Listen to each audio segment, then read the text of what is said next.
Ya, sebelum melanjutkan dialog untuk hari ini, rekan Ahmad Murodi akan terlebih dahulu menyampaikan sejumlah data. Dodi, silahkan. Ya, baik Poppy dan juga pemirsa, langsung saja kita simak. Ini adalah profil dari Undang-Undang Ciptaker sendiri, Undang-Undang Nomor 11 Tahun 2020 yang disahkan di sidang paripurna DPR pada Senin 5 Oktober 2020. Dan tepat 4 pekan setelahnya, yaitu pada Senin 2 November 2020, ditandatangani oleh Presiden Joko Widodo dan diundangkan oleh Menkumham.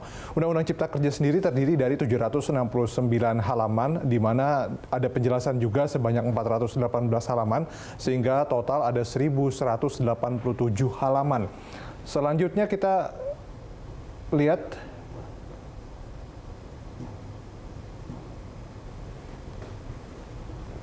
Oke, selanjutnya kita lihat ini adalah Ease of Doing Business atau Indeks Kemudahan Berusaha 2020. Indonesia pemirsa ada di peringkat 73 dari 190 negara. Dan seperti yang kita tahu bahwa untuk menentukan ranking kemudahan berusaha atau UDB itu ada 10 pilar yang digunakan. Tapi kemudian untuk kasus Indonesia, 5 dari 10 pilar itu sendiri rankingnya masih di atas 100. Seperti kita lihat di sini, Starting a Business, Indonesia ada di peringkat 140, kemudian Dealing with Construction Permit 110, Registering Property 106, kemudian Trading Across Borders ini 116, dan Enforcing Contracts ini 139.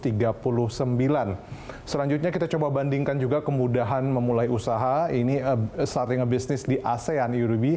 Kita bisa lihat bagaimana Indonesia ada di peringkat paling buncit 140 di antara negara-negara ASEAN. Kita bandingkan dengan Singapura yang ada di peringkat 4, Brunei 16, Thailand kemudian 47, Timor Leste 68, Myanmar 70, kemudian Vietnam 115, Malaysia 126, dan Indonesia ada di peringkat 140. Selanjutnya kita juga bisa bandingkan daya saing ini atau EODB Indonesia. Ini Global Competitiveness Report 2019 dari 141 negara. Kita ambil dari World Economic Forum. Di sini Indonesia ada di tengah-tengah ya pemirsa, di peringkat 50 di antara negara-negara ASEAN. Singapura di peringkat 1, kemudian ada Malaysia 27, Thailand, kemudian ada Brunei, Filipina, Vietnam, dan juga Kamboja di 106. Selanjutnya kita bisa lihat bagaimana investasi dan lapangan kerja gambarannya sejak 2015. Nah, kalau kita perhatikan sebetulnya dari 2015 sampai 2019 saja itu nilai investasi atau realisasinya naik terus ya. Dalam triliun rupiah kita bisa lihat di 2015 545,5 triliun rupiah, sedangkan terakhir di 2019 809,6 triliun rupiah, sementara untuk 2020 sampai September sudah 611,6 triliun rupiah. Meskipun demikian, sebetulnya peningkatan nilai realisasi investasi di Indonesia ini ternyata tidak berbanding lurus dengan penyerapan tenaga kerja. Kalau kita lihat di 2015 justru paling tinggi 1.435.716, tapi kemudian menurun dan terus menurun sampai di 2018 bahkan tidak sampai 1 juta, yaitu di 2018 960.092. Naik sedikit di 2019 1.033.835, sementara untuk tahun ini sampai September baru 862.035 tenaga kerja yang berhasil diserap. Ya, demikian Poppy informasi yang bisa saya sampaikan. Kembali ke Anda. Baik, terima kasih Dodi untuk informasi dan juga datanya. Kami lanjutkan perbincangan kami bersama 3 narasumber saya, ada Bu Afi, kemudian Pak Edi dan juga Bang Eka. Tadi kalau kita lihat data, kita bicara soal investasi dan daya saing. Saya mungkin ke Bu Afi. Ini kan ranking EODB Indonesia tahun 2019 berada di peringkat 73 dari 190 negara. Bahkan kalau kita lihat untuk Indonesia sendiri, peringkat starting bisnisnya di ASEAN ini di peringkat 140, kalah dari Vietnam yang berada di 115. Sebenarnya apa permasalahan utama soal misalnya indeks daya saing, investasi, kemudian juga soal starting bisnis ini, Bu Afi? Kalau kita lihat benchmarknya dengan negara lain lah gitu. Betul. Jadi gini, memang kita tuh harus belajar dari negara lain ya. Mereka tuh melihat apa kelemahannya itu yang diperbaiki. Kalau kita pengen diperbaiki semua gitu. Jadi akhirnya menunggu waktu yang cukup lama ya. Singapura tuh pinter. Dia lihat yang lemah dan nilainya paling tinggi mana gitu. Itu yang diberesin dulu sama mereka. Jadi mereka rankingnya cepat naik gitu. Jadi masalahnya adalah adalah kita coba memperbaiki, yang lain lebih memperbaikinya lebih cepat gitu. Itu yang membuat kita seolah-olah jadi nggak naik-naik gitu. Tapi sebenarnya kita sudah melakukan, cuman kita melakukannya 1, mereka melakukan lompatannya 10 gitu kira-kira gitu.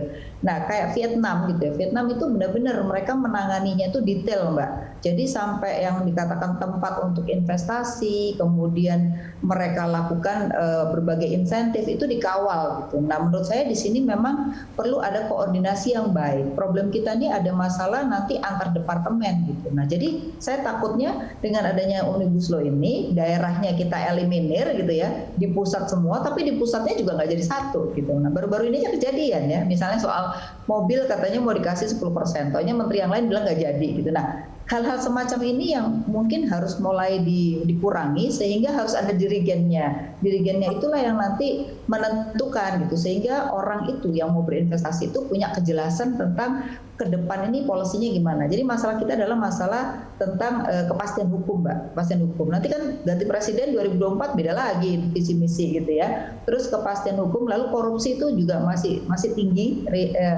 rankingnya ya. Izin itu sebenarnya waktu itu sejak OSS sudah mulai lebih membaik sih gitu ya.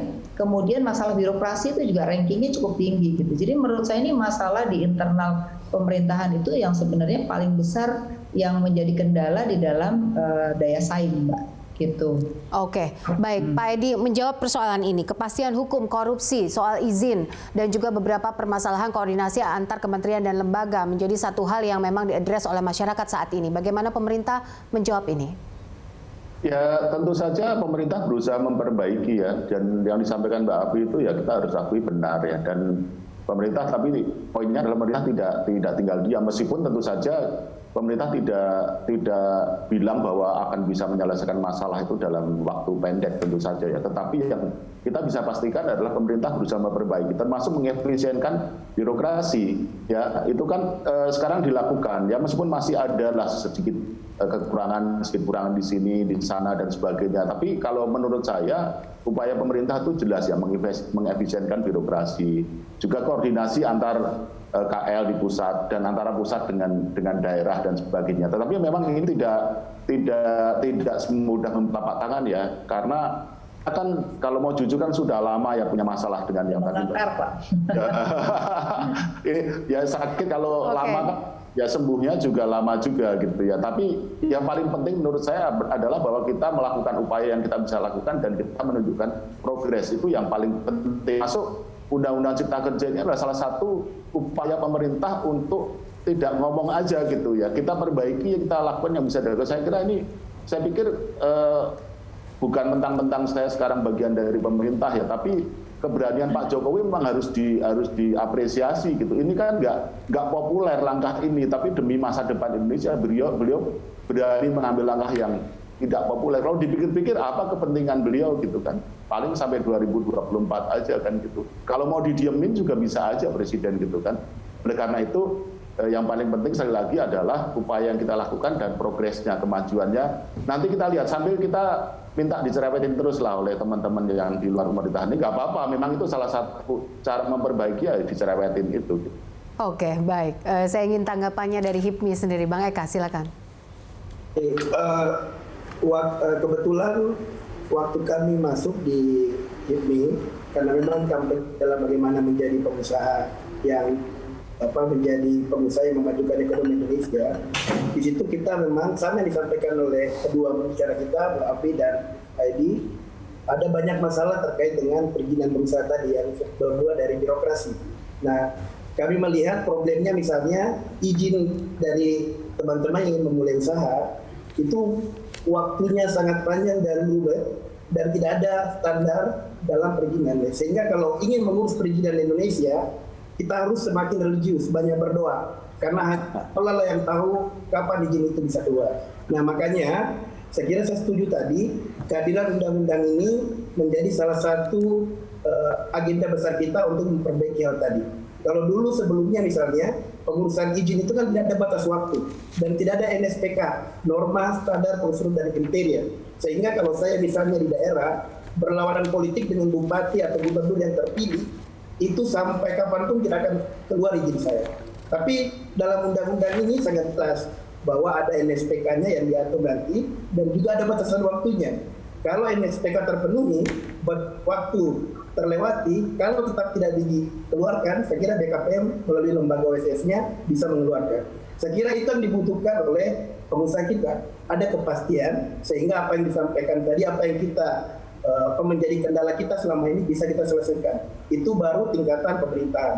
Belum lagi di tingkatan kementerian yang memiliki ego sektoral yang sangat tinggi. Setelah OSS selesai, kami harus bolak-balik ke kementerian ini, mengurus ini, dan seterusnya kembali ke sini.